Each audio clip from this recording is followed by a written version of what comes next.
And now back to our top story, the train crash in New Jersey that injured so many people. And many are wondering, would seatbelts on the train have prevented some of those injuries? Could they help protect passengers in a crash? Health reporter Stephanie Stahl joins us now. And you here would tell us what experts are saying. Exactly. You know, you see these kind of catastrophic things and you wonder, could seatbelts have saved some of these people? A lot of people thinking about it. You know, you would think a seatbelt would keep passengers safe. You have to wear them when you're driving a car and when you're traveling by plane, but not on trains. And surprisingly, they might not help.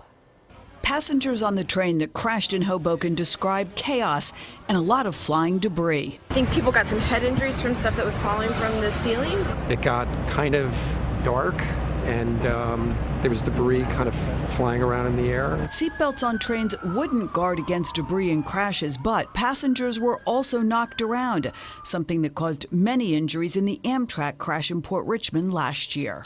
People were hurled violently against each other. But most experts feel because train crashes are so rare, it's not worth installing seatbelts. The risk on the highway is many times higher than on railroad. And likelihood of accidents like this one is extremely low. And a 2007 British study found seatbelts on trains could actually do more harm than good. When simple lap belts like those used in planes were tested, the crash dummies were whipped forward and rotated with enough force to break their necks.